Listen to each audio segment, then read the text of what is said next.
Hello, everyone. I'm Major Garrett in Washington. Welcome to The Takeout. I want to understand what the memorandum of understanding between the U.S. and Iran means.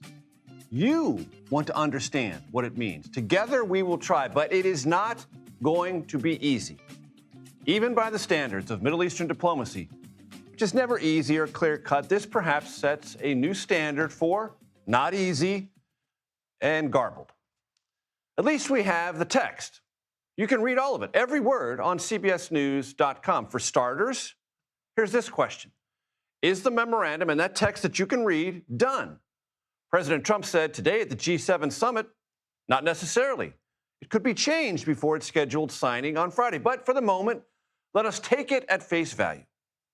Paragraph 1 reads in part, the U.S., Iran, and their allies, quote, declare the immediate and permanent termination of military operations on all fronts, including Lebanon, and undertake from now on not to initiate any war or any military operation against each other and to refrain from the threat or use of force against each other, unquote. Refrain from the threat or use of force against each other. You just heard me read that.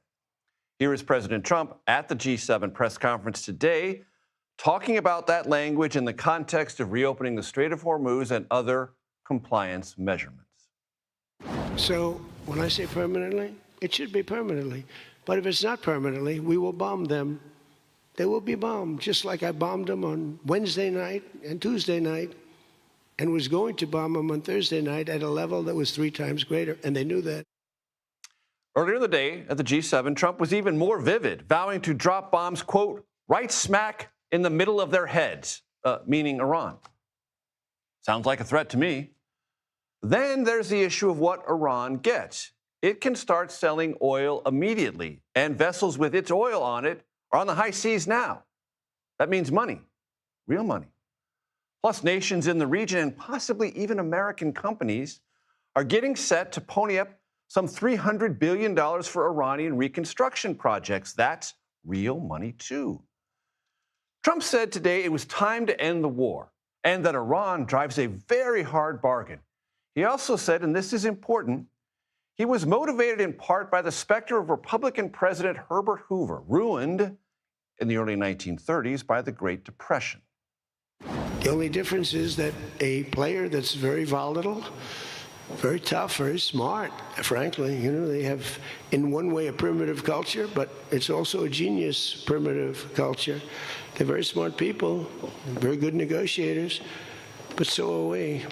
So rather than possibly going into a depression, rather than having your favorite president be Herbert Hoover, I was always the one I didn't want to be.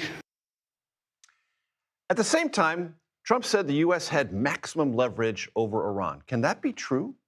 If Trump fears failing to declare peace now might trigger a Hoover-like global depression, can you have leverage and fear things like that at the same time? Again, I'm just trying to understand. Trump also criticized again Israel and Israeli Prime Minister Benjamin Netanyahu for military attacks against Hezbollah in Lebanon. Trump called them excessive, noting the obvious truth that scores of civilians have died inside Lebanon as Israel has targeted Hezbollah fighters, funded, of course, by Iran.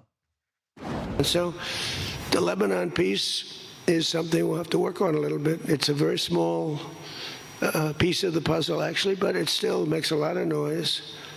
The big deal is the Iran deal. That's where the money is, where the power was. But they have Hezbollah, and you got to get that done one way or the other. We'll do it. I think Israel can do a much better job on it. That, on its face, is siding with an Iranian proxy. Israel is not a signatory to the memorandum. Will it withdraw from southern Lebanese areas it now occupies? Will it stop its military maneuvers against Hezbollah? And if it doesn't, will the memorandum unravel? Again, I am just trying to understand. And what about the Strait of Hormuz? It will reopen. That much we know is agreed upon. Trump said today, as you heard, it will be wide open and permanently so.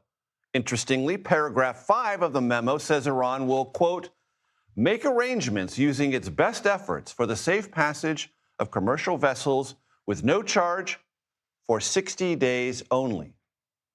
60 days only. After that, the memo says, quote, Iran will conduct dialogue with the Sultanate of Oman to define the future administration and maritime services in the Strait of Hormuz. That means talks with Oman.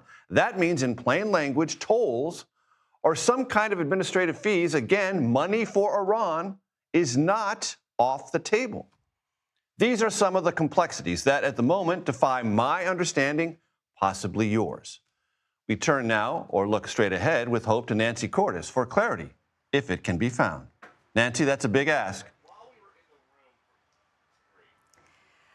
Well, Major, I think there are lots of questions and complexities, but I think for a lot of leaders here in Europe, for a lot of lawmakers at home, even for the Pope, the fact that this deal represents an off-ramp from a very costly, very controversial war, a way to get the strait reopened, to get oil flowing again, they're willing to accept the deal even if they don't think it's perfect, even if they are, as you are, confused about how it is exactly going to unfold.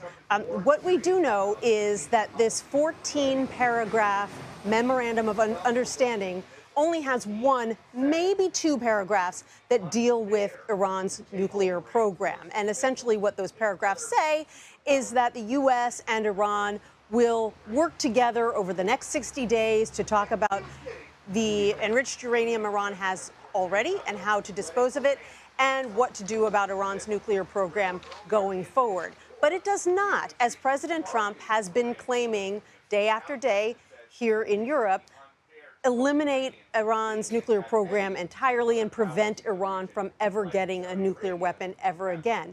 So in Evian today, I asked him why he's making that claim if we now know that it is simply not reflected in the document. And he said, well, you know, it's simple. If they try to build a nuclear weapon, I'll just bomb them again. And I followed up this way.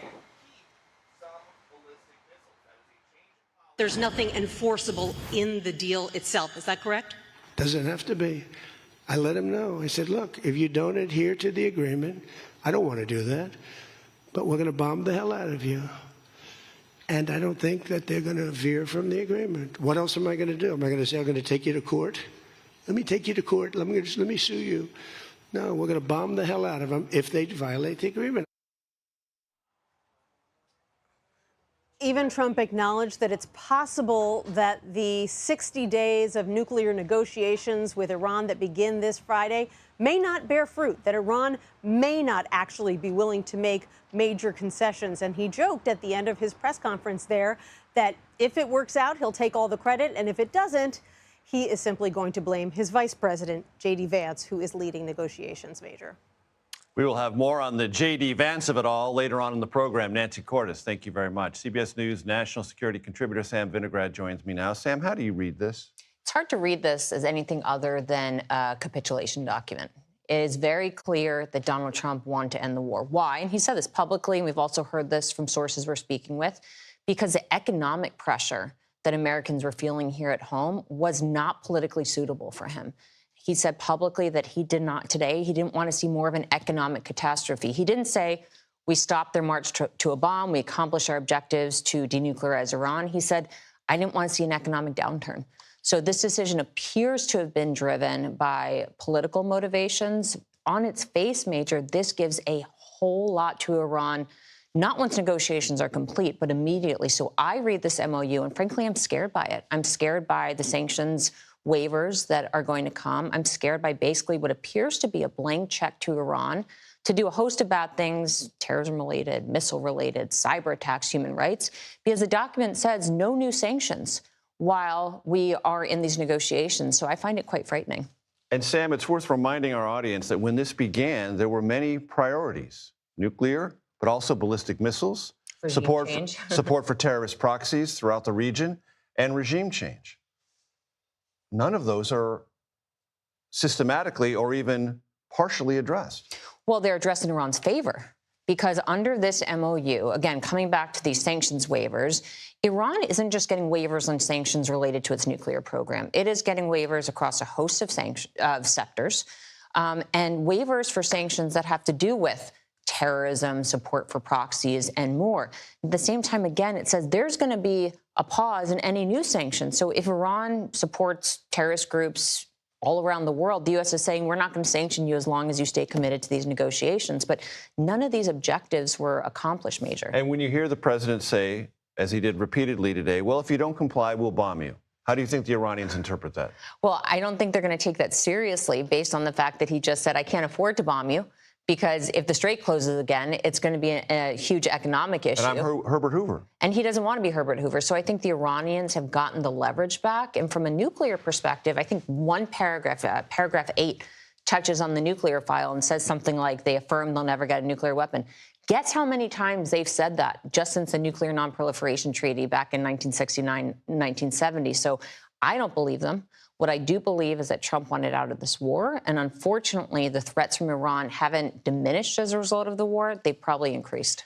And what is your read, very quickly, Sam, on this reconstruction fund? Nations in the region agreeing at the front end to pour tens of billions of dollars into Iran to help fix things damaged by the war. Does that tell you that they're trying to not realign themselves, but get back in some kind of neutrality or good graces with the Iranian regime? Well, I read this and I thought that I was reading it wrong. I actually thought Iran would pay reparations to the countries that it actually bombed and sent drones against. But no, in my conversations with Gulf officials, they have emphasized that they, quote, want to get back to normal. They want to bring investment back into their countries. They don't want missiles or drones coming into their territorial space. But, Major, giving money to Iran, especially through the central bank, is going to be very complicated from a sanctions perspective. And I don't know how many countries are going to be rushing to dump money into accounts that could be the subject of litigation or otherwise. It's just risky. Sam Vinograd, great stuff as Thank always. you. I appreciate it.